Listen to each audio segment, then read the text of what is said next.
Jenna Harper stood at the entrance of Rosewood Bro, her fingers trembling as they clutched the strap of her worn leather bag. Golden light spilled from the tall windows of the restaurant, illuminating the soft drizzle that slicked the cobblestone street. It should have felt romantic, Parisian even, but tonight it felt like to be a father. She wasn't here because she wanted to be. She was here because her coworkers had pushed her into it, and some cruel part of her knew they were waiting for her humiliation. Just a week ago, Jenna had overheard snickers in the office break room. Vanessa, the queen of whispered gossip, had leaned over to another colleague and said, "Wait till you see Jenna on her blind date. He's a single dad, broke and desperate. She'll sit there and we'll record every second." The laughter that followed still echoed in Jenna's ears as she pushed open the heavy glass door. Her heart thumped painfully in her chest. Jenna wasn't the kind of woman who courted attention. At 26, she lived quietly, spending most of her days at the accounting firm and her evenings in the hospital room beside her ailing mother. Love, in her mind, had turned into a fairy tale she no longer deserved. Once, she dreamed of weddings and white dresses, but that was before her longtime boyfriend drained her savings to fund his tech startup and left town with her best friend. Since then, she had built walls so high even she had forgotten what it felt like to let someone in. The hostess smiled politely and led Jenna through rows of soft candle-lit tables, each one occupied by couples leaning close over wine glasses. Jenna's pulse quickened when they reached the back corner. There he was. A tall man in a plain shirt sat waiting. But what caught her eye first wasn't him. It was the little girl beside him.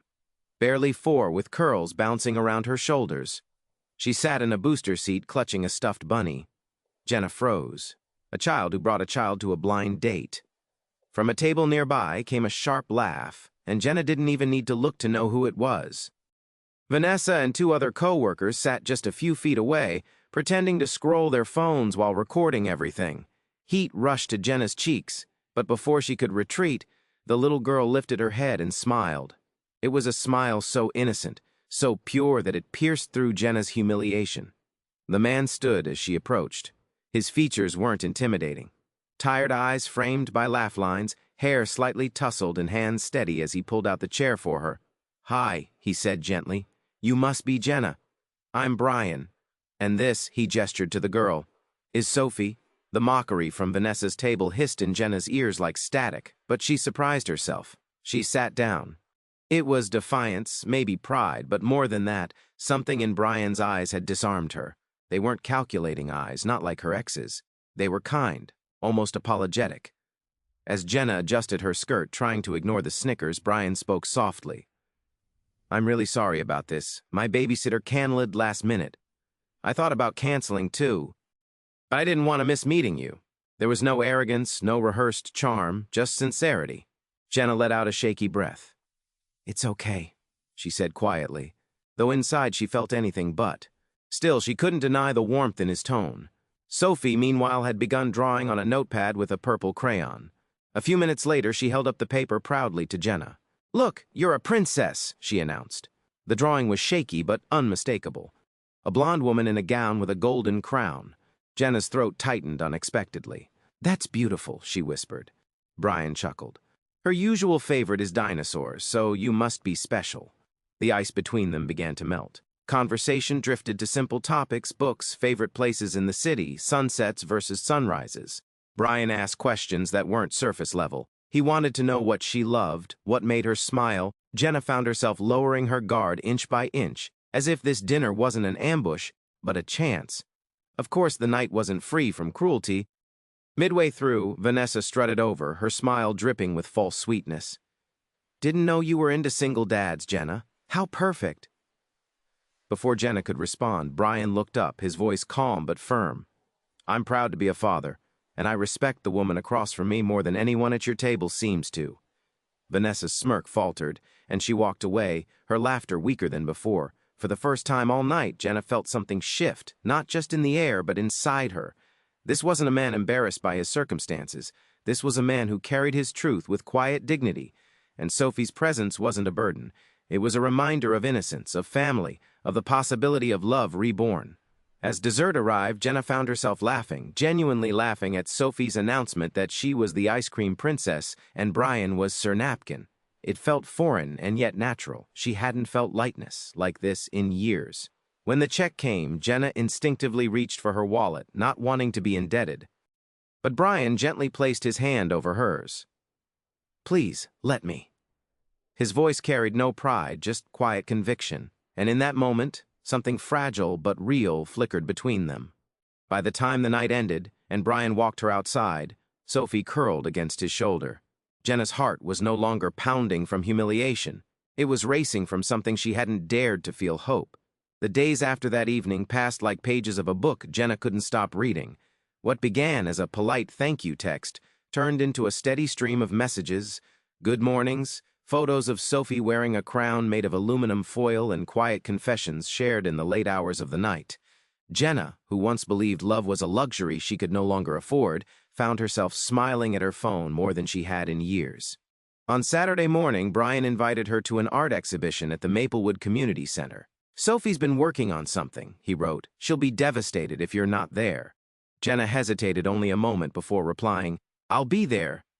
When she arrived, the community center surprised her. Modest from the outside, inside, it pulsed with warmth. Paper butterflies hung from the ceiling. Children ran through hallways with paint-stained fingers, and the sound of off-key music floated from a corner. Brian greeted her at the entrance. Sophie perched proudly on his hip in a pink tutu and tiara. "She's been talking about this all week," he said with a smile. Sophie tugged Jenna's hand, pulling her toward a row of easels. "This one's mine." The painting showed a little girl in a purple dress holding hands with two adults, one clearly Brian, the other a blonde woman in a soft yellow gown. At the top, in chunky red letters, were the words, "Mommy, too." Jenna's breath caught. She bent down her throat tight. "Is that me?" Sophie nodded, eyes wide with certainty. "You help Daddy smile. That's what mommies do." Brian looked away, adjusting Sophie's tiara, but Jenna saw the emotion flicker across his face. She folded the paper program in her hands, her heart torn between joy and fear. As the afternoon went on, Jenna noticed how everyone at the center seemed to know Brian, not just as Sophie's father, but as someone important. Parents shook his hand, teachers thanked him, and volunteers spoke of him with quiet reverence. He moved through the crowd with humility, but Jenna couldn't ignore the puzzle pieces forming in her mind. He dressed simply, yes, but the fabric of his shirts was fine. He spoke gently, but with a confidence that suggested leadership. Then, as they left, Jenna glimpsed his phone screen. An email popped up, the domain belonging to one of the country's most powerful investment firms. Brian noticed her glance. Their eyes met. Instead of deflecting, he smiled gently. "You saw it, didn't you?" Jenna nodded, unsure what to say. "I try to keep that part of my life quiet," he said softly. "People treat you differently when they know you're a CEO." She blinked, startled. "You're the founder." "Technically," he admitted. "But mostly, I'm just Sophie's dad." Her chest tightened. Everything suddenly made sense. The community center. The way people looked at him. The ease with which he paid for dinners. But instead of making her feel reassured, it noted at her insecurities. He lived in a world of wealth and influence while she was barely holding her life together, juggling bills and hospital visits. The more she thought about it, the more the weight pressed on her. She pulled back, answering his texts later, skipping plans, convincing herself it was better this way. Brian deserved someone polished, not a woman whose best friend had betrayed her, whose mother's illness consumed every ounce of strength, whose savings had been stolen by love once before. Vanessa made sure to twist the knife. One morning, Jenna walked into the office and felt every stare burning her skin. On her phone, she saw it. A photo of her crouched beside Sophie, tying the little girl's shoe, posted online with the caption, "Some women will play house with anyone just to feel needed." Cringe. The comments were worse. Laughing emojis, cruel remarks, fake concern. Humiliation washed over her. By the next day, she had resigned, sliding her letter across her manager's desk without explanation. Only Clara, her one true friend, knew the truth. She stormed into Jenna's apartment with takeout and fierce eyes. "You quit your job. You ghosted Brian. Are you really running from the only good thing you've had in years?" Jenna stared at the floor. "You wouldn't understand." "Then make me." Clara shot back. "He's everything I'm not," Jenna whispered. "Generous, powerful, stable. I'm just someone he feels sorry for. And Sophie, if I let her love me, I'll only hurt her too." Clara's voice softened. "He never once treated you like a pity project. He chose you." and Sophie lights up every time she sees you. Jenna, you're not afraid of failing. You're afraid of being loved for real. No strings, no conditions. The words hit hard. That night, Jenna cried in silence, torn between fear and longing. 2 evenings later, a knock came at her door. When she opened it, Brian stood there, Sophie asleep against his shoulder, Bunny dangling from her hand. His eyes searched hers, calm, steady. "I didn't come to argue," he said quietly. "I just needed to see you one last time, if that's all you'll let me have." Sophie stirred, sliding from his arms. She handed Jenna a folded paper. "It's our family, you're in it." With trembling fingers, Jenna unfolded the drawing. 3 figures held hands beneath a rainbow. Sophie, Brian, and her tears blurred her vision. She didn't know if she was falling apart or finally coming together. The ballroom buzzed with the energy of hundreds of women gathered for the annual Women Who Rise conference. Stories of survival, strength, and second chances filled the air. Yet, Jenna sat quietly near the back, her program clutched tightly in her hands. She hadn't planned to attend, but Clara had insisted. "You need to be reminded of who you are and what you still deserve." Still, Jenna's heart ached. She had pulled away from Brian and Sophie, convinced she wasn't enough. Every story on stage about courage only made her shame feel sharper. Then the MC's voice rang out. "And now, please welcome our final speaker, the founder of the Hope Sparks Foundation, Mr. Brian Morgan." Jenna's head snapped up. Applause thundered. And there he was, walking onto the stage in a navy suit. His voice, steady yet vulnerable, filled the room. "I started Hope Sparks after I lost my wife. I needed a reason to keep showing up for my daughter, for myself. What I didn't expect was to find something that would spark again in me." He paused his eyes, sweeping the crowd until they landed on her. For a heartbeat, the world went still. Then, without finishing his notes, he stepped down from the stage. The ballroom hushed as Brian walked down the aisle, every gaze following him until he stood in front of Jenna. Her pulse roared in her ears. In one smooth motion, Brian knelt. A velvet box appeared in his hand, but inside was not a diamond meant to dazzle. It was a simple gold band, understated, meaningful. His voice was low but carried across the silent room. "Jenna," he began, "the night they made a joke out of my daughter, you sat down anyway.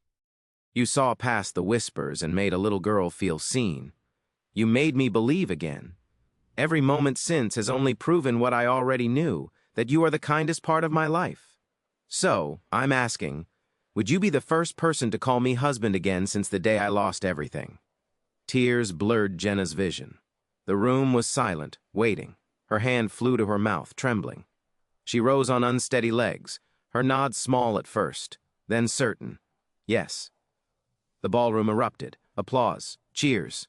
Women standing to their feet. Brian rose and pulled her into his arms, and just then, a tiny figure in a pink tutu raced down the aisle. "Sophie." Jenna dropped to her knees as the little girl flung her arms around her. "Does this mean I have a mommy now?" she asked, eyes wide with hope. "Yes, sweetheart," Jenna whispered through tears. "You do?" Brian crouched beside them, one hand on Jenna's back, the other on Sophie's shoulder. The 3 of them held each other beneath the roar of applause, not as strangers bound by circumstance, but as something whole. Family. Life after that moment unfolded like the sunrise after a long night. Jenna moved into Brian's home on Maple Lane, a place filled with light from wide windows and the sound of Sophie's laughter. Every morning, Jenna packed lunches with little drawings tucked inside. Every evening, she curled into Brian's arms, astonished at how safe she felt. But it wasn't just about love. With Brian's encouragement, Jenna took a leap she never thought possible. Together, they launched a free art program for underprivileged children at the community center. Inspired by Sophie's Mommy 2 painting, Jenna poured her heart into it, guiding kids who had seen too much toward healing through creativity. Brian quietly made her the executive director of the foundation. "I trust you more than anyone," he told her. For Jenna, it wasn't wealth or titles that mattered. It was purpose. It was Sophie's giggles as she painted dinosaurs wearing tiara. It was Brian's steady presence at every step, believing in her when she doubted herself. 1 year later, they returned to Rosewood Bistro, the very place where a cruel joke had begun. This time, Jenna walked in hand with Brian, her golden hair curled gently over her shoulders, her heart at peace. Sophie stayed home with her grandmother, proudly declaring she was too grown up for boring restaurants. At the hostess stand, the woman smiled knowingly. Same table. Brian nodded as they sat. Jenna looked around, remembering that first night, the whispers, the humiliation, the child with the bunny. She turned to Brian, eyes shining. "Do you ever think about that night, about how it started?" He squeezed her hand sometimes, but not with anger. "Because if they hadn't tried to make you the punchline, I wouldn't have found you." Her throat tightened. "You don't resent it." He shook his head. "Sometimes the best things in life come wrapped in the worst disguises." Tears pricked her eye. She brushed her thumb along his hand and whispered, "And sometimes you find forever at a table meant for heartbreak." Brian lifted her hand and kissed it softly. "Happy anniversary, sweetheart."